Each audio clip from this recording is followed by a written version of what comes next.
Hello lovelies, my name is Gladys and you're all welcome to my channel. If this is your first time watching, it's a great pleasure.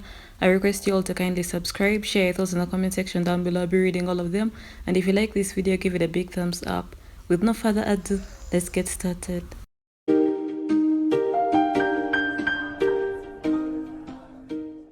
I started off with applying black opal setting powder in the number 3 through my brows to make them matte.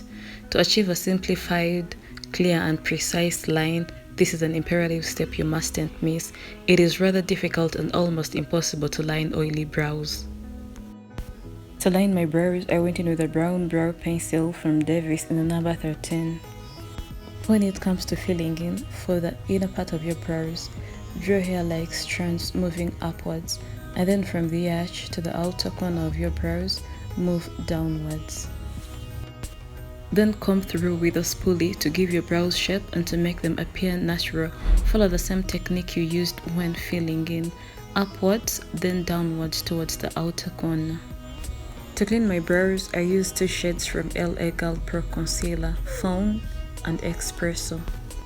Underneath the arch towards the outer corner, I used Fawn because it's 2 shades lighter than my skin tone. With this technique, we are achieving 2 steps. One, we are cleaning. The other, we are highlighting that area because it's supposed to appear lighter.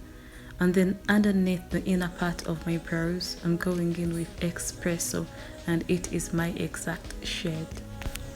I'll also use Espresso for the upper part of my brows because I want that part to easily blend in with my forehead, since Espresso is my real shade. And the other option is a foundation that matches your skin tone. And drag the concealer upwards for easy blending.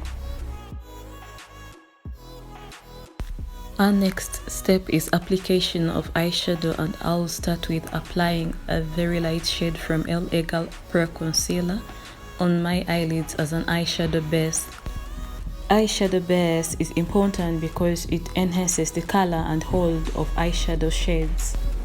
It also prevents creasing and minimizes fallouts of eyeshadow. Blend with a brush or a finger. For my transition, I'm going in with that deep brown shade from the Gorgeous Me eyeshadow palette, and the technique is to apply it on the outer part of the eyelid, then drag the residue towards the inner part of the lid, concentrating it on the crease region.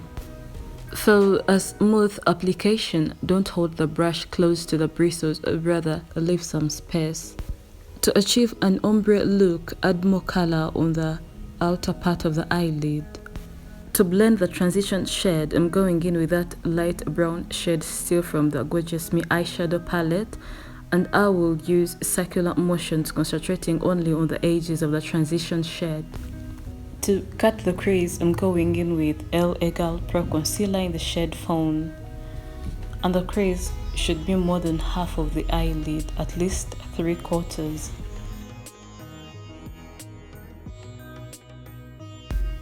For the crease region, I'm going in with that orange shade still from the Gorgeous Me eyeshadow palette. And on this particular area, tap the eyeshadow. Do not drag. And also, do not use circular motions for this particular area.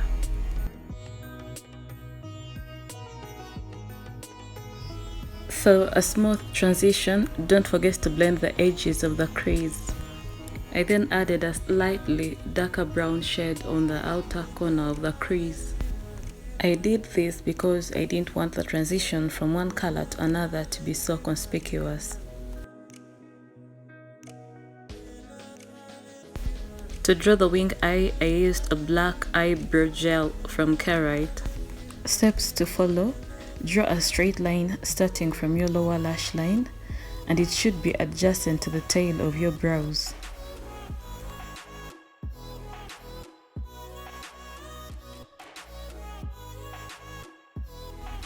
Then, starting from the middle of the line, connect it to the upper lash line and then fill in.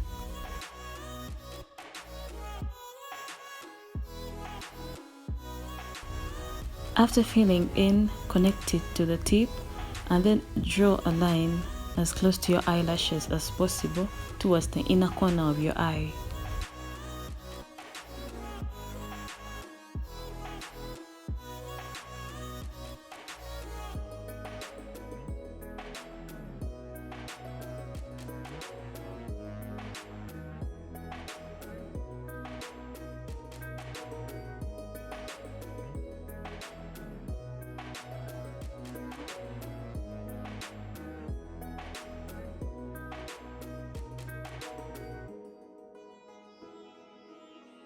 And of course, don't forget the waterline. You can choose any color, but I decided to maintain the black gel.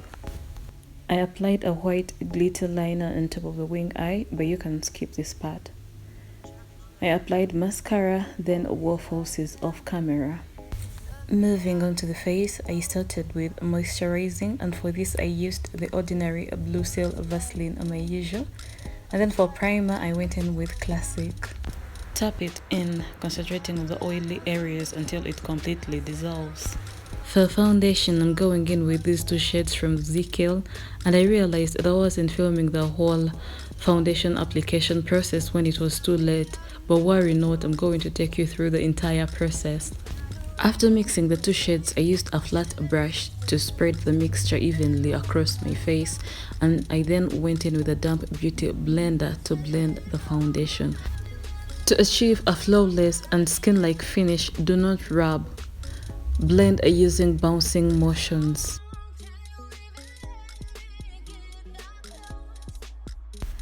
I used Opal Pro Concealer in the shade Fawn to highlight the highest points of my face, that is the under eye, forehead, bridge of the nose, chin, and below my cheekbones.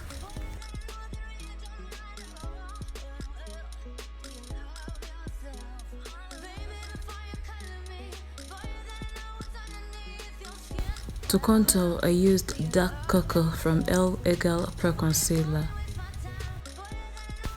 I applied it on my cheekbones, nose, and forehead.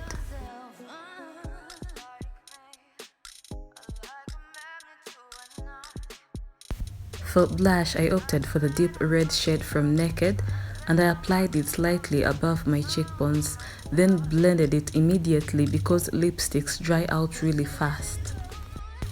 Blend moving upwards. After blending the blush, I moved on to blending the contour, and for this I used the same damp beauty blender. Then moved on to blending the concealer, and for this I used a concealer brush, but you can as well use the opposite side of the same damp beauty blender. To contour the nose, I used a small angled brush. And for this, take your time, repeat the process until you get the perfect shape of the nose you want.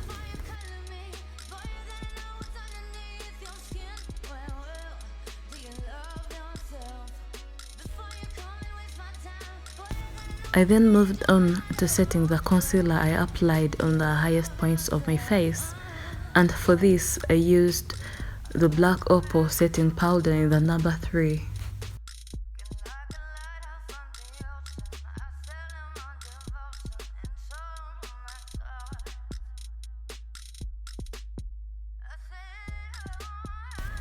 And for the rest of my face, I used a finishing powder. I baked my nose using translucent powder and contoured further. I love my nose slightly snatched.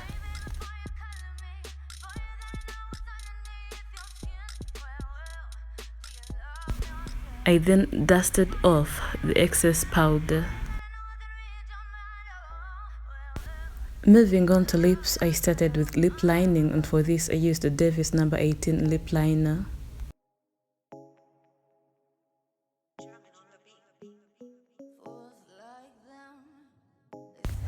And please blend the lip liner before moving on to lipstick. For my choice of lipstick, I went in with a nude shade with a peach undertone to it. And I'm in love with glossy lips, so definitely I added gloss on top of the lipstick. But before you add gloss, wait for the lipstick to dry out completely. I then applied the Naked Makeup Fix Spray to make this whole look complete.